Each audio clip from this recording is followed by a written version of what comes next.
Assalamualaikum warahmatullahi wabarakatuh. Perkenalkan, nama saya Nurhayati Dungjua dengan NIM 1314230213. Baik, di sini saya akan mempresentasikan materi yang berjudul literasi digital. Yang pertama adalah latar belakang.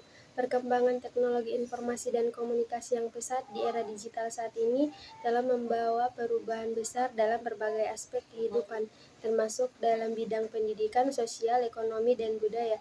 Salah satu kemampuan penting yang harus dimiliki oleh setiap individu di tengah arus digitalisasi ini adalah literasi digital. Literasi digital bukan hanya tentang kemampuan menggunakan perangkat teknologi, tetapi juga mencangkup pemahaman dalam mengakses, mengevaluasi, serta memanfaatkan sumber informasi secara bijak, kritis, dan etis melalui media digital. Pengertian literasi digital dan ruang lingkupnya. Literasi digital adalah kemampuan menggunakan teknologi digital secara efektif, kritis, dan etis dalam kehidupan sehari-hari.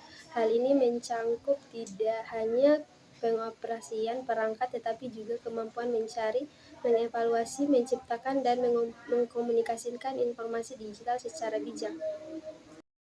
Ruang lingkupnya ada teknologi dan perangkat, menggunakan perangkat digital dengan benar. Ada juga informasi digital, itu mencari dan mengevaluasi informasi online. Ada juga komunikasi digital, itu berinteraksi secara efektif dan etis. Ada juga kreasi konten digital, membuat konten original dan kreatif. Ada juga etika dan keamanan digital, yaitu menjaga privasi dan keamanan data. Dan terakhir ada pemikiran kritis, mengenali hoax, bias, dan pesan media. Berikut ada pentingnya literasi digital di era perkembangan teknologi informasi. Salah satu alasan utama pentingnya literasi digital adalah karena hampir semua aktivitas saat ini berlangsung di ranah digital.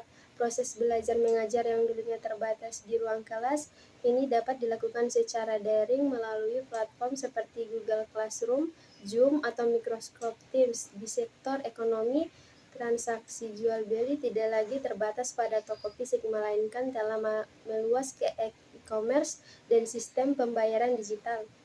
Ada juga tantangan dan dampak rendahnya literasi digital.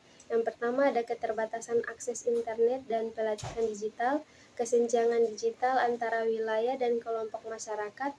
Yang keempat, rentan terpapar hoaks, diinformasi, dan di ujaran kebencian, maraknya cyberbullying, pelecehan online, dan konten negatif.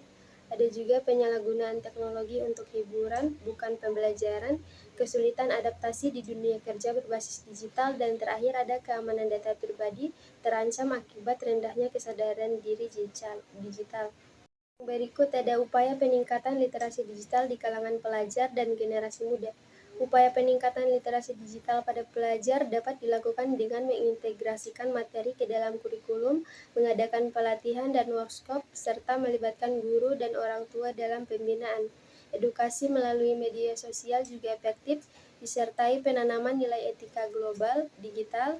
Program pemerintah seperti Gerakan Nasional Literasi Digital atau GNLD turut mendukung upaya ini. Kolaborasi berbagai pihak yang sangat penting untuk membantu generasi muda yang cerdas, kritis, dan bertanggung jawab di era digital. Terakhir ada kesimpulan. Literasi digital adalah kemampuan penting dalam menggunakan media digital secara bijak, kritis, dan bertanggung jawab.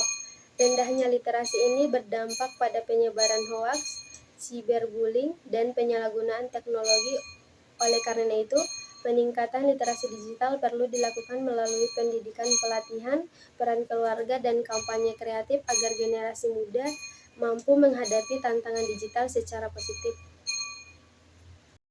Mungkin hanya itu yang bisa saya sampaikan. Apabila ada salah kata saya mohon maaf. Wabillahi taufiq wal hidayah. Wassalamualaikum warahmatullahi wabarakatuh.